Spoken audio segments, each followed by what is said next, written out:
بسم الله الرحمن الرحیم. السلام علیکم. د لټون ټي وي ټولو درنو اوریدونکو او کتونکو، امید لرم چې تاسو به ښه په نننۍ ویډیو کې به تاسو سره د یو داسې قوم باره کې معلومات شریک کوم، د کومې قوم باره کې چې روایت دي چې د دې قوم راتلل به د قرب قیامت د نښو نه یو نښه وي. دویمه دا چې زموږ د خلکو په ذهنونو کې د دې باره کې مختلف قسم غلطفهمۍ دي او ډېر زیات وهمونه لري. ویډیو د مزید ډسکس کېدو نه مخکې تاسو په خدمت کې عرض دی که تاسو ته اوسه پورې لټون ټي وي نه سبسکرایب کړئ، مهرباني وکړئ لټون ټي وي سبسکرایب کړئ، ورسره بیل آیکون پریس کړئ چې تاسو ته مستقبل کې هم داسې معلوماتي اسلامي ویډیو ملاويږي.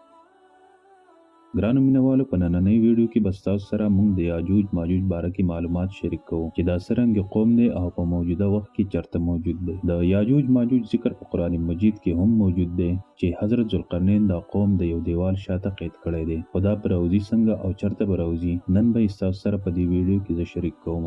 خوږو کتونکو او اوریدونکو، یاجوج او ماجوج د حضرت نوح علیه السلام د دریم زوی د یافیز د اولاد نه دي. دا د انسانانو دوه ډېرې وحشي او ظالمې قبیلې تېرې شوي دي چې په خپل خوښه قبایلو او خلکو به ډیر زیات ظلمونه کول او تر دې حده به ظلمونه کول چې د هغوی پوره کلیبې سوځول.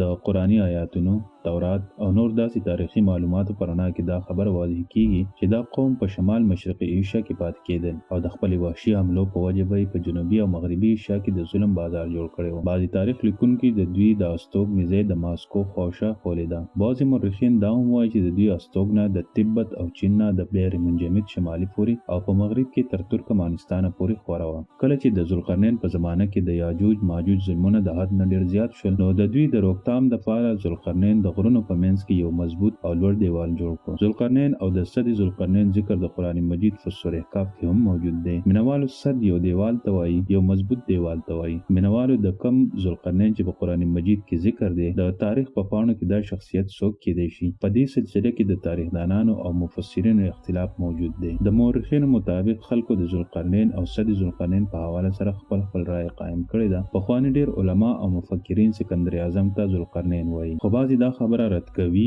او دا دلیل پیش کوي چې ذوالقرنین په اصل کې د حضرت سلیمان علیه السلام خطاب و. د اوسنۍ زمانې بعض علما وایي چې د ایران زوړ پاچا سایرس اعظم په اصل کې ذوالقرنین و. خو بهرحال له تر اوسه پورې په دې باره کې پوره معلومات چاته نشته. دلته دا خبره هم د ذکر وړ ده چې الله په قرآن کې دا هم وایي چې ذوالقرنین له الله پاک ډېر زیات وسایل او مال ورکړی و. هغه چې کله مشرقي او مغربي غرونه فتح کړل او یو داسې غریزي سیمې ته ورسېدو د کومې نه چې بلې ډلې ته یاجوج او ماجوج اوسېدل، الله پاک چې کله په قرآن کې د ذوالقرنین ذکر کوي چې هغه کله د خپل شمالي مهم په دوران کې د 100 دیوالونو غریزي سیمې ته ورسېدو، نو د هغه واسطه د یو داسې قوم سره پرېوته چې د هغو په وینا ذوالقرنین نه پوهېده. نو چې کله د ترجمان په ذریعه د هغوی څخه خبرې وشوې، نو هغو د عرض وکړ چې یاجوج ماجوج په ځمکه باندې فساد جوړوي، لهذا ته زمونږ او د یاجوج ماجوج په منځ کې یو دیوال جوړ کړه. د تفصیلاتو مطابق د ذوالقرنین دغلته دیوال جوړ کړو او دا قوم یې د یاجوج ماجوج د ظلمونو نه آزاد کړو. دا دیوال څه خیالي یا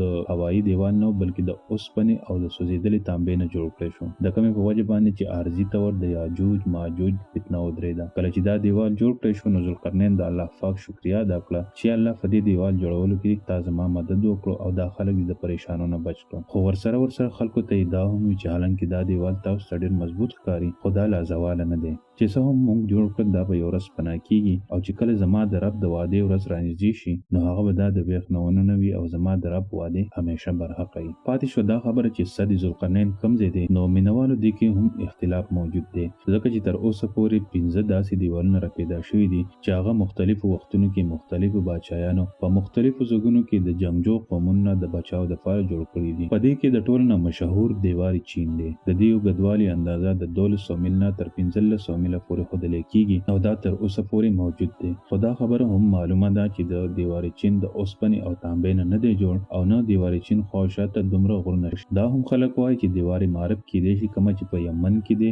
دا صحیح ده چې دیوار معرب په یو غریز علاقه کې جوړ شوی و، خو دا د سیلاب د روکتام او د اوبو ذخیره کولو دپاره جوړ شوی و او نه دا د اوسپنې او تانبې نه جوړ دی. د بعضې علماو او محققینو مطابق د سرزمین قزقاز کې چې کوم دریای خضر او دریای سیاه په منځ کې د غرونو یو سلسله ده کوم چې د یو دیوال په شکل کې شمال او جنوب ته یو بل نه جدا کوي. په دې کې د دیوال په شکل کې دغه دره موجوده ده کوم چې مشهور دره داریال ده. دلته یو پخوانی د اوسپنې نه جوړ یو دیوال په نظر راځي. په دې وجه د ډیرو خلکو نظریه دا ده چې دا دیوال ذوالقرنین هم دا کېدی شي. حالانکه چې سر ذوالقرنین ډیر مضبوط جوړ شوی و، په کومه کې چې ودرېدل یا په هغه کې سورې کول یا د یاجوج ماجوج بهر راوتل دا ناممکن و. خو کله چې الله وعده پوره شي نو هغه به زری زری کړي او د ځمکې برابر به یې کړي. د دې وعدې نه مراد مطلب د قرب قیامت یا د یاجوج ماجوج بهر راوتل دي. مینوالو صحیح بخاري د یو حدیث ته چې رسول الله صلی الله علیه وسلم په دې دیوال کې معمولی سړي ته فتنې ته د نږدې کېدو تعبیر ورکړی و. یو بل حدیث کې دا هم بیان شوی دی چې یاجوج ماجوج هر ورځ د دې دیوال صحیح سماته کی او وایي چې سبا به بهر وځو. خو چې کله الله وکړ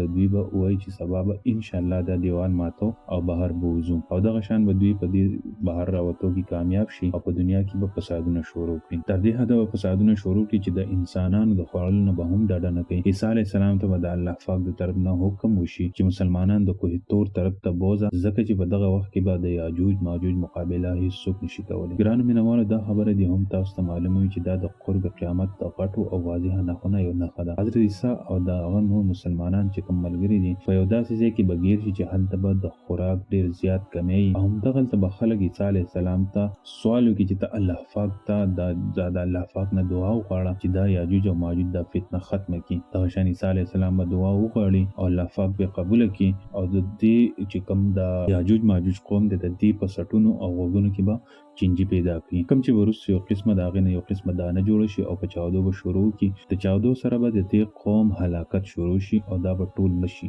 لاشونه به په پوره ځمکه باندې پراته او ډیر زیات بوی او ګندګي به شروع شي. عیسی علیه السلام به بیا دعا وکړي چې الله پاک ته د دې لاشونو او د دې ګندګۍ د ختمولو څه بندوبست وکړه. الله پاک به د اوخ د 60 برابر یو قسم مارغان راولېږي او دوی به د لاشونو اوچت کړي او چرته یو ځای ته به ویسي چې هیڅ چاته به د هغې پته نه وي. دې نه پس به بیا باران وشي او الله پاک به د دې بارانه په وجه باندې ټوله دنیا پاکه کړي او هر طرف ته به شینکي او خوشحالي شي. یو بل حدیث چې صحیح مسلم دی چې په هغې مفهوم دی چې د یاجوج ماجوج راتګ به د عیسی علیه السلام په زمانه کې د هغه په موجودګۍ کې وشي. د کومې نه چې د هغو مفسرینو او مورخینو تردید کېږي چې کوم وایي چې تاتاریانو په مسلمانانو کم حملې کړي دي یا منګول ترک په کوم کې چنګیز خان هم موجود یا روسیان یا چینیان چې په اصل کې یاجوج ماجوج دي د هغوی ټولو خلکو تردید کېږي یا هغه خلک چې په هغو د یورپ د ټکنالوژي نه ډېر زیات متاثره دي د هغوی ټولو تردید په دې حدیث کې کېږي. ځکه چې یاجوج ماجوج راشي نو هغه به نومي انسان په دې دنیا باندې نه پرېږدي بلکې انسانان به خوري د هغوی به دا کوشش